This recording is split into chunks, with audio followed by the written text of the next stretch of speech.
Good evening, everybody. I'm David Asman in for Lou Dobbs. We are following two major breaking news stories on Wall Street and Capitol Hill. The market, the rally is turning into a full-on rout today with the Dow plunging 1,175 points, suffering its worst point drop in history. Investors are worried that the revved-up economy will lead to higher inflation and higher interest rates. We'll have a full report in moments. Also tonight, the House Intelligence Committee moments ago voting unanimously to make public a Democratic memo rebutting allegations that the Obama-era Justice Department and the FBI abused their surveillance powers. President Trump now has 5 days to review it and decide whether or not to block its release. And House Intel Committee Chairman Devin Nunes says he's not done exposing corruption in our government. Chairman Nunes says the release of the surveillance memo is just phase one of his investigation. The next phase will involve probing the State Department for what he calls, quote, irregularities. Our special guest tonight is Congressman Ron DeSantis. He's one of the Republicans calling for a second special counsel to investigate anti-Trump bias and corruption in our government.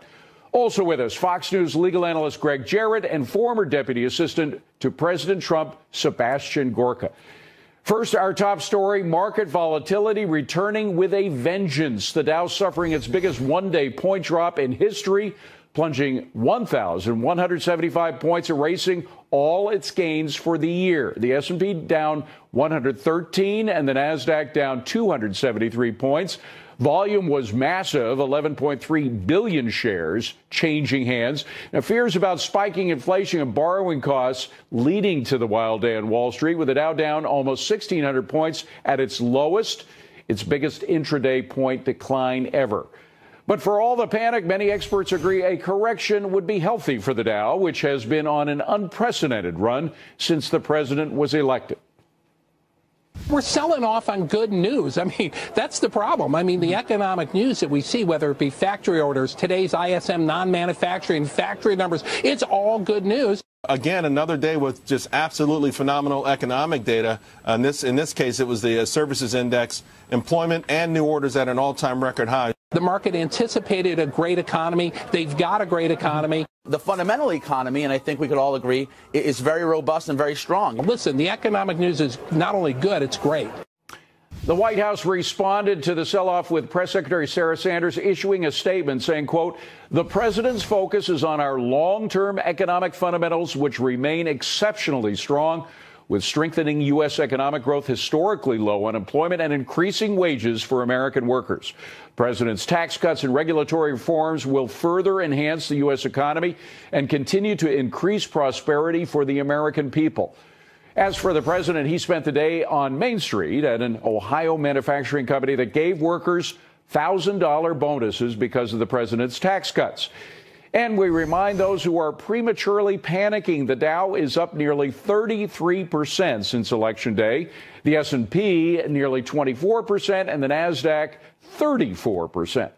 Well, from Wall Street to Capitol Hill, the House Intelligence Committee now targeting the Hillary Clinton State Department in phase two of its investigation.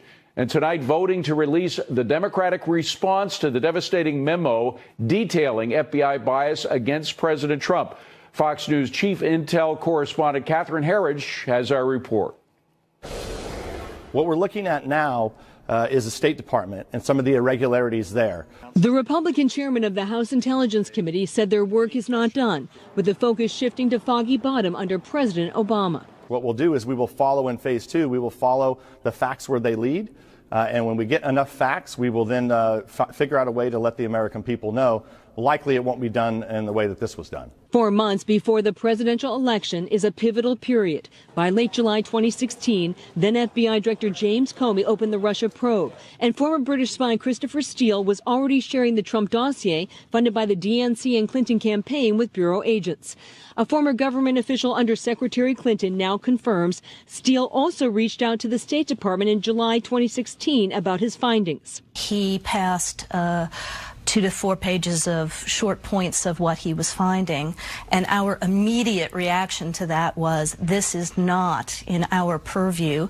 This needs to go to the FBI if there is any concern here that one candidate or the election as a whole might be influenced by the Russian Federation. Steele is now the subject of a criminal referral, asking the Justice Department to investigate his handling of the dossier and whether he lied to the FBI about its distribution or the FBI misrepresented his statements.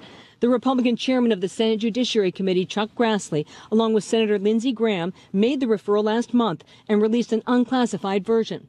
While heavily redacted by the FBI, including references to widely available media reports, the senators wrote another stream of information was coming to Steele. Quote, "It is troubling enough that the Clinton campaign funded Mr. Steele's work, but that these Clinton associates were contemporaneously feeding Mr. Steele allegations raises additional concerns about his credibility." On Capitol Hill, Democrats led by the House Intelligence Committee's ranking member, who drafted a competing 10-page memo, called out Republicans for rejecting a full briefing by FBI Director Wray. When you do oversight, you haul them in under oath. You say, why was this included? Why wasn't that included? The interest wasn't oversight. The interest was a political hit job on the FBI in the service of the president. Late today, the House Intelligence Committee took a vote on releasing the Democrats' version of the memo, and they voted unanimously to send it to the president, who has 5 days to voice any objections.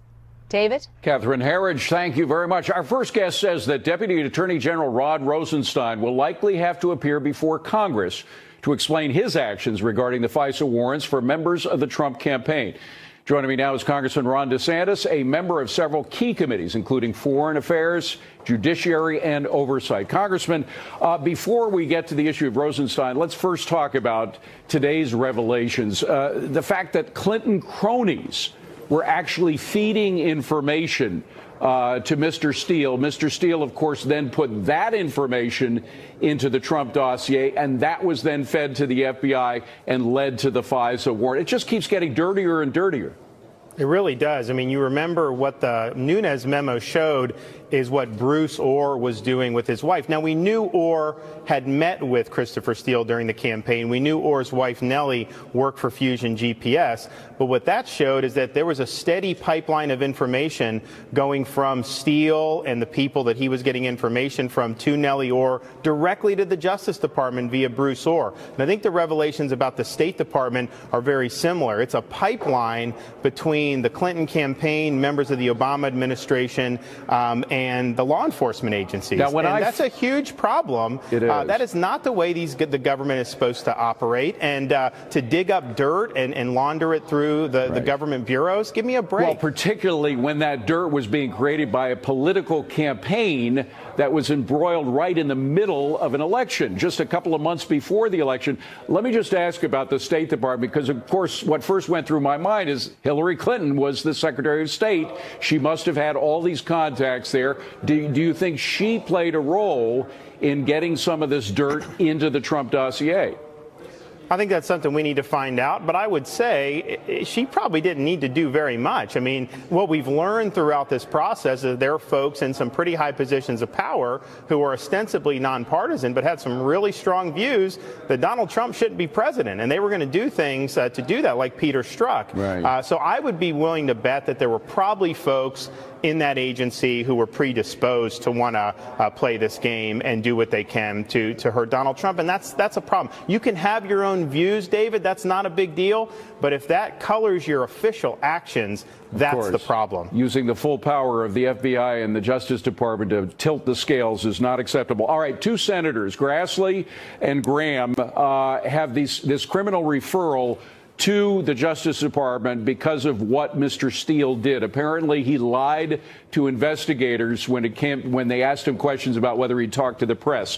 What happens with this criminal referral?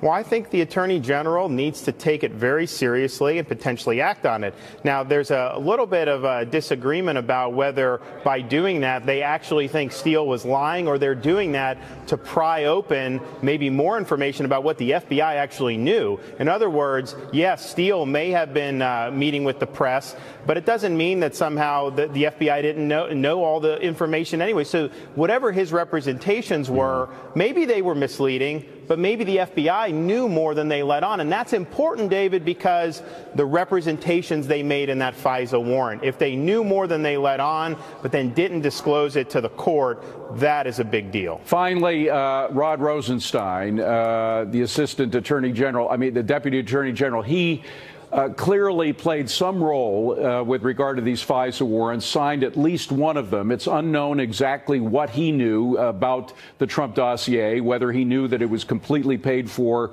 or at least overwhelmingly paid for by the Hillary campaign. What happens now with Mr. Rosenstein? I think he does need to come in and answer questions about what he knew.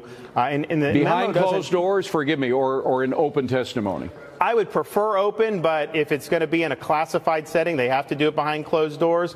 But I think he needs to say what he knew at the time, and then how was the FISA that he extended different than the original FISA? In other words, was there additional information that was put there? If he's just rehashing based off a Yahoo News article and the Steele dossier and then Papadopoulos, who's unrelated, well, man, that's really thin. And I think he'd have to answer some really hard questions about why he saw fit to sign that. Congressman Ron DeSantis, great to see you again, Congressman. Thank you very much. Thank you. We are coming right back with much more. Please stay with us. President Trump blasting desperate Dems as lawmakers gear up for the midterms. Nancy Pelosi, what she's doing to this country. And she's gone so far left. And Schumer's gone so far left.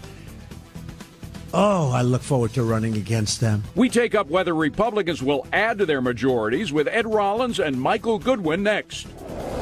And President Trump calling a DACA deal without a border wall a, quote, waste of time as a pair of senators unveil their new immigration plan. Those details and more straight ahead. Democrat Senator Chris Coons and Republican John McCain playing politics with immigration, offering up a so-called deal falls very far short of White House expectations. The latest plan gives amnesty to DACA recipients in exchange for beefed up border security, but no wall and no end to chain migration or the lottery system. President Trump wasted no time shooting down the proposal, tweeting out, quote, any deal on DACA that does not include stronger border security and the desperately needed wall is a total waste of time.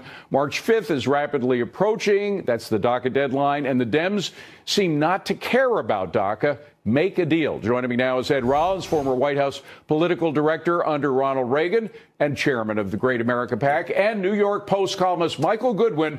Both are Fox News contributors, and the A-list is here. Gentlemen, thank you very much for being here. Ed, Senator McCain, of all people, he knows this is not a starting point. I mean, it leads me to believe that he does not want a deal. So, I mean, why else could he be putting this out there? Maybe this is part of his legacy. I don't know what he's always been wrong on immigration, has been even when he ran for president. And my sense is this is just kind of a poke in the eye, but it's not going anywhere. It's dead.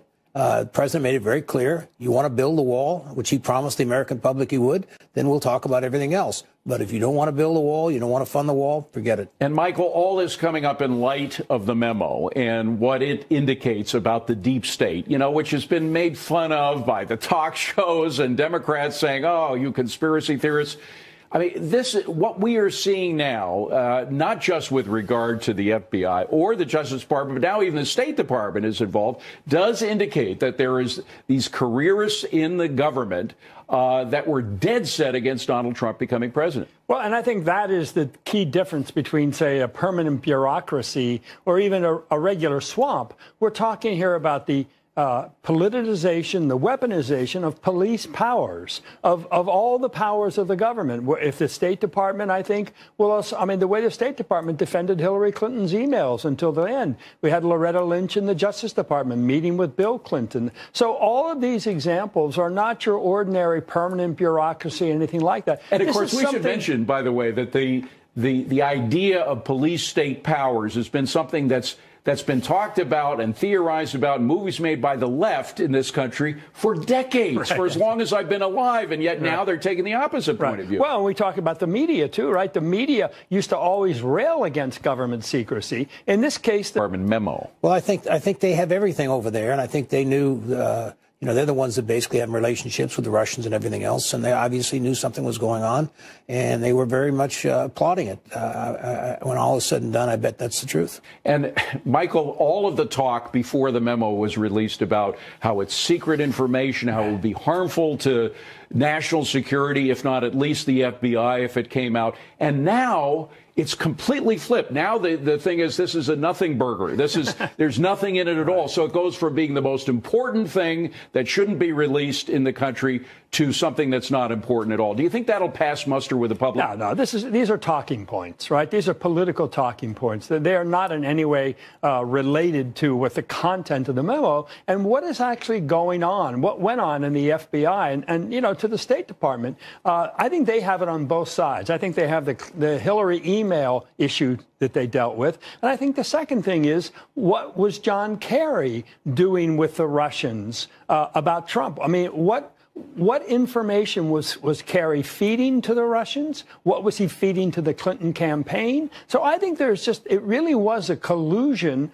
of people all conspiring to defeat Donald Trump from within the government. I have 20 seconds from each of you. A quick answer. Will the president release the Democratic memo? Sure he will. He's not afraid of any of this. Yeah, I think he's got to. But if there are things in there that need to be scrubbed out, I hope it goes through the same process where the FBI gets a chance to read it. Fair enough. If it goes through the same process the Republican memo went by. Gentlemen, thank you very much. Ed Rollins and Michael Goodwin. And be sure to vote in tonight's poll. Do you believe an investigation of the Obama-Clinton State Department could reveal just as much corruption and collusion as found at the FBI or Justice Department?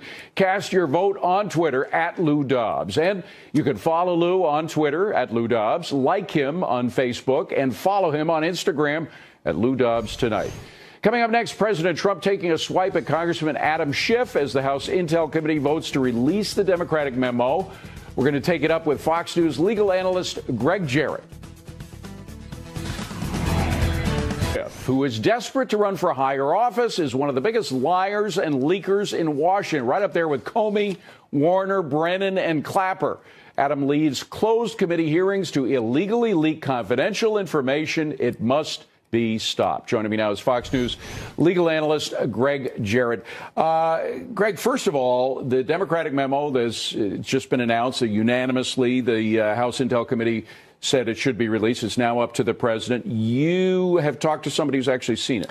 That's right. And it apparently, according to the source who's read it, there is not a single shred of evidence that contradicts the stated facts in the majority Intel memo.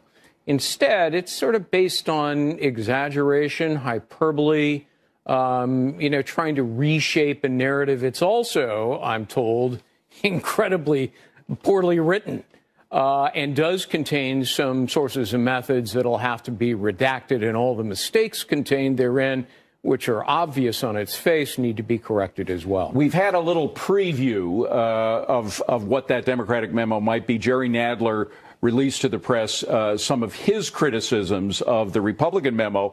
One of them was not a single shred of evidence that the Steele memo is false. In other words, he's got it totally backwards.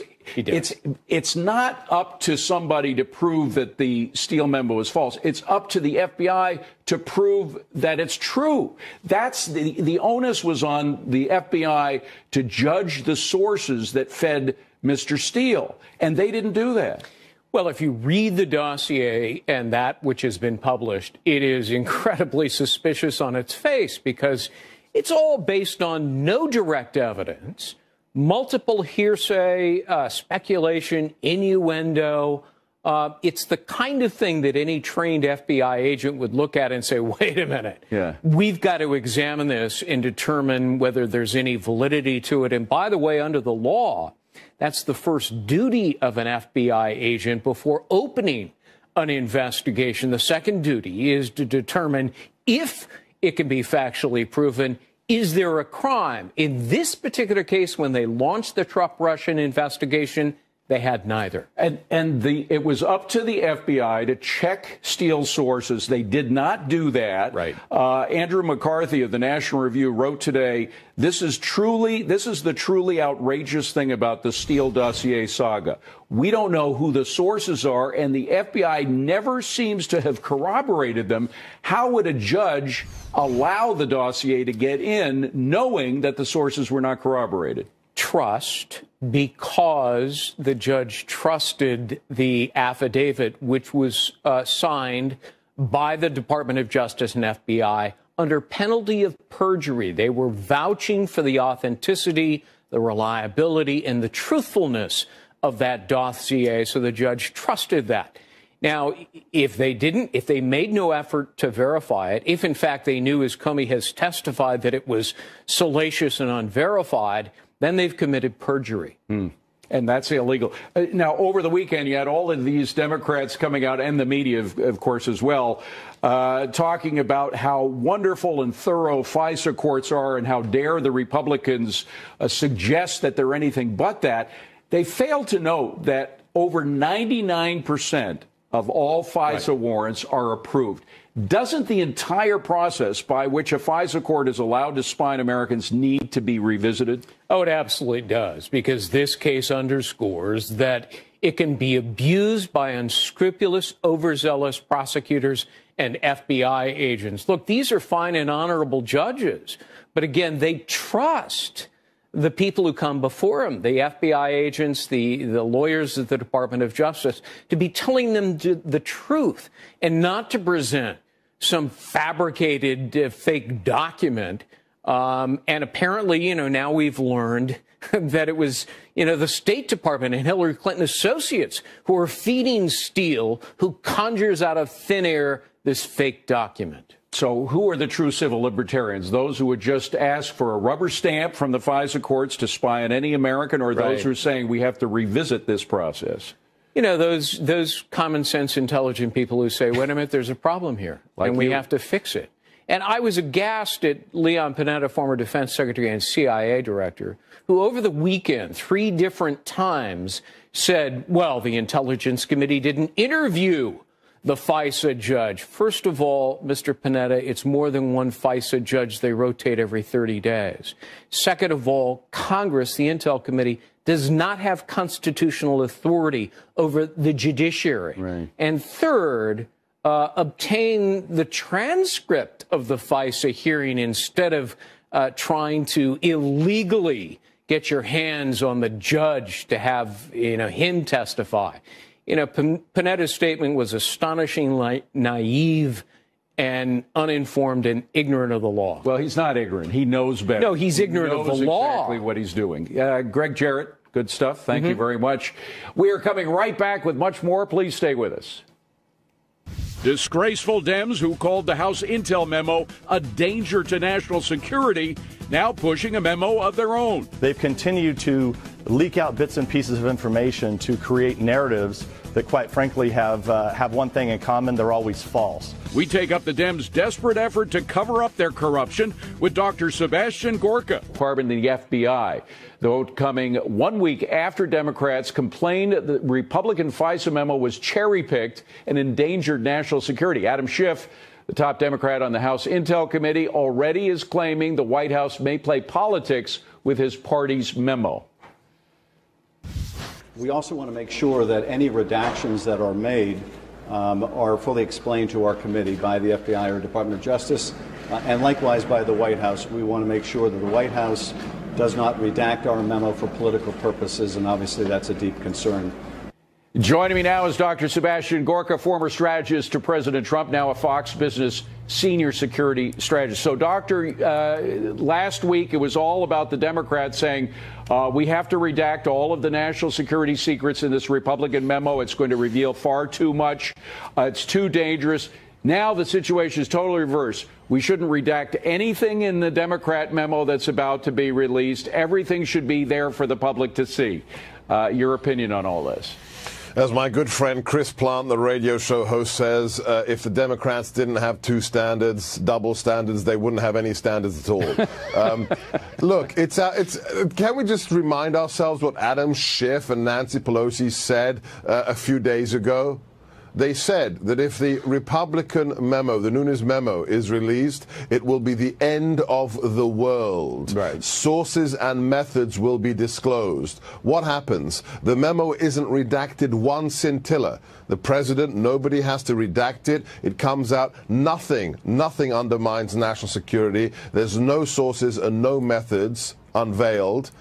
All we find out is that the Obama administration, Adam Schiff's buddies, were weaponizing the DOJ and the FBI to illegally spy on American citizens. Adam Schiff is a liar.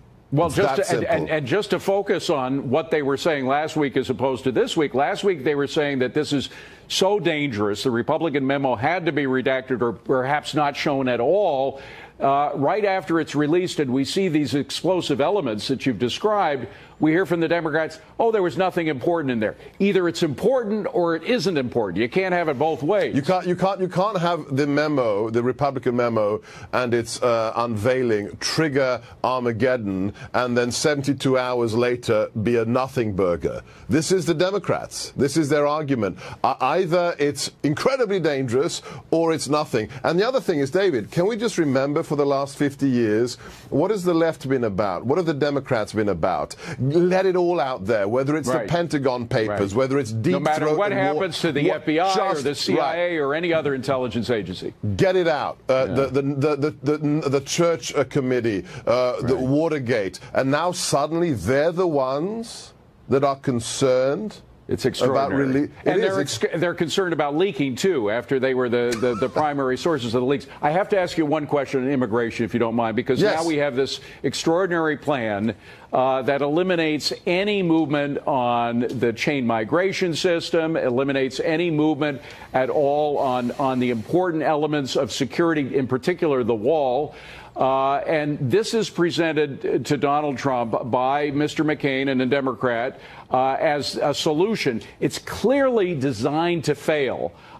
This is, I think, on the part of Senator McCain. It's another, he wants to give Donald Trump another black eye. On the part of the Democrats, I don't think they want any kind of deal with this president before the election. What do you think? It's just not done in good faith. I suggest Senator McCain cross the aisle today. Look, he's a Democrat. He's acting in ways to undermine the Republican president of the United States. Senator McCain, just make it official. Cross the aisle. The diversity lottery system, chain migration, is non-negotiable. They are behind the two recent attacks that we've suffered here in America. We are not going to permit those to happen. The president has said as such. So this is not done in good faith, David. Dr. Sebastian Gorka, good to see you, sir. Thank you very much for being here. Appreciate it. Well, be sure to vote in tonight's poll. Do you believe an investigation of the Obama-Clinton State Department could reveal just as much corruption and collusion as found at the FBI? Cast your vote on Twitter @LouDobbs. Please roll the video. These wingsuiters showing no fear as they drop in for an adrenaline-pumping adventure above the Rocky Mountains in Colorado. Watch as they race across, taking in the breathtaking views of this spectacular national landmark. Just amazing video. Coming up next, the military redeploying forces from Iraq to Afghanistan following gains against the Islamic State in Iraq. General Jack Keane joining me to discuss the move. And a little later, the memo from Democrats on the House Intel Committee headed to the White House after the committee voted to release it. That and more when we come back. Powerful insight on money and politics. I mean, this is really getting to be dangerous stuff. Well, these are interesting times in Washington. There's a reason why it's the #1 show on business television. Much more to go, much more to do. Only on Fox Business Network.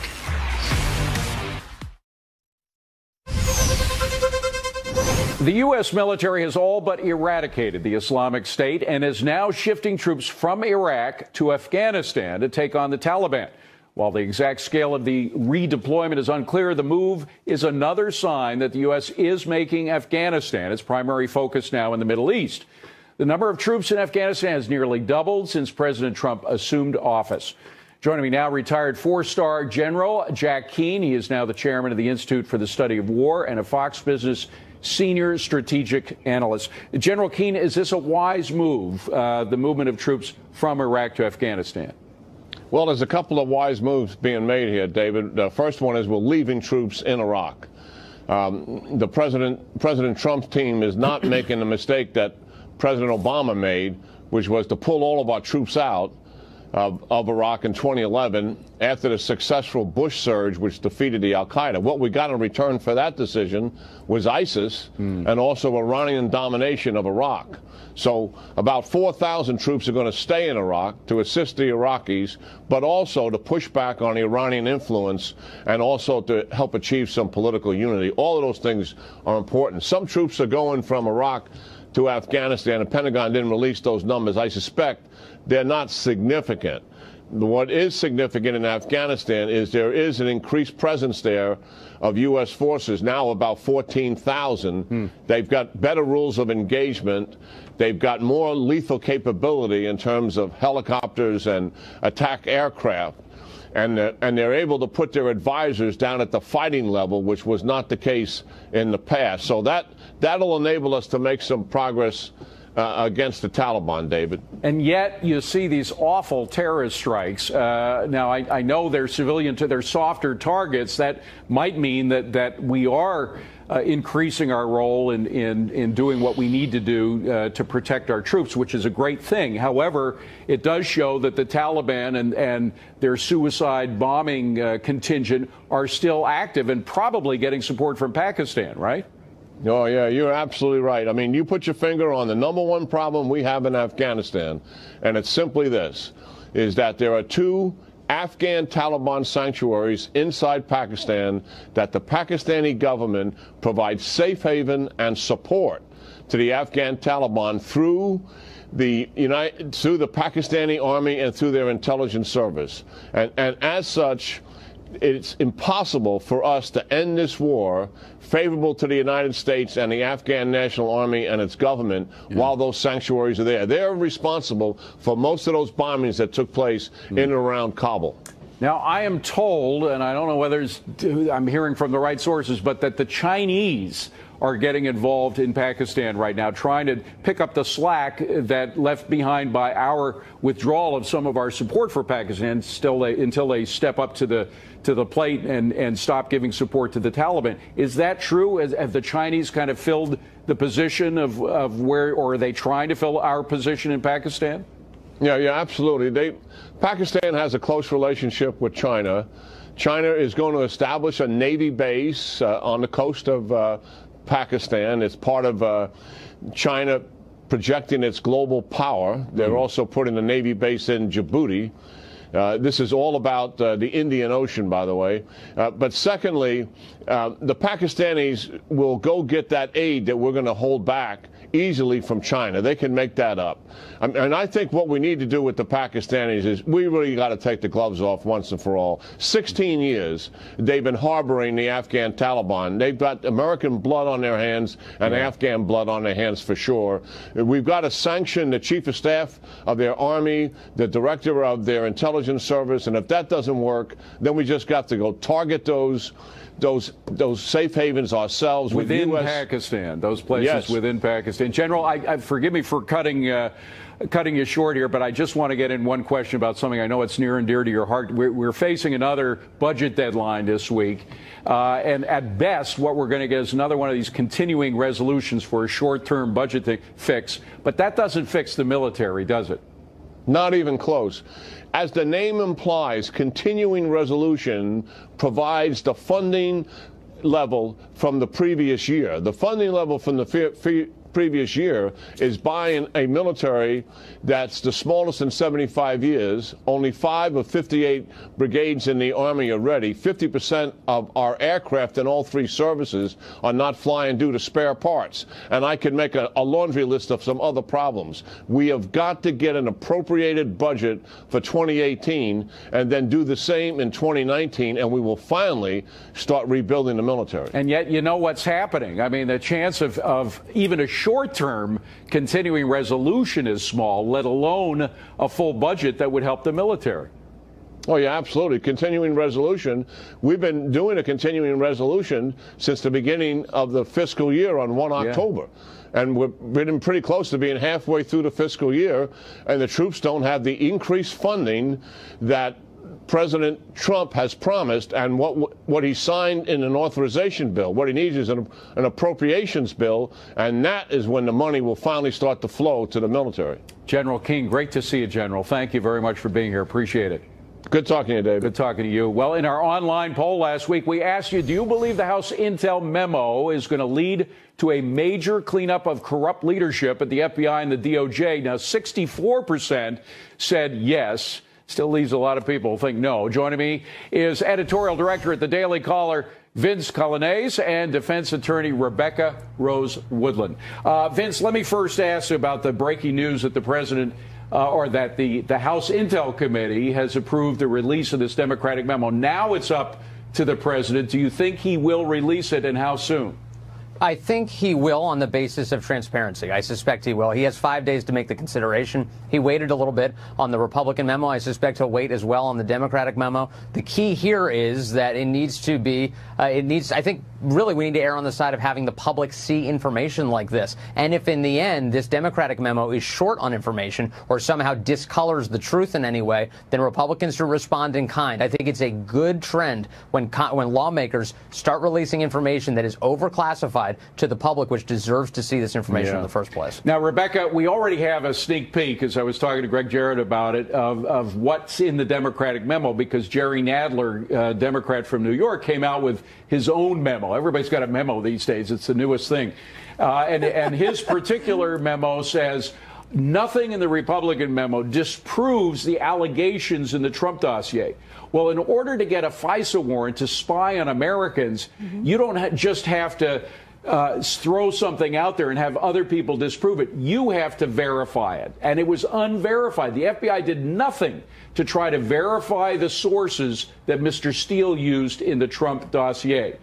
So Jerry Nadler has it backwards, does he not? Yeah, I think that's the biggest concern with the FISA court in general, that the FBI went in with some information, but not all of the information they had. And that is really the underlying issue with constitutionality and the FISA court, because there's so much secrecy in this court, and the FBI is obligated to go in with all of its arsenal, even if it doesn't support the exact desire and warrant that they are asking for. And we don't see that here, and that is the big problem with this situation. And I agree with Vince. I think it's great. Let's see everything we've got. Yeah. Let's go forward. Well, Vince, I think there's a bigger problem, and that is this is something that the FISA court, God knows how many other things they've approved, how many other warrants they have approved for spying on Americans. 99%, over 99% of all FISA warrants are approved. And there is, if the applications are as flimsy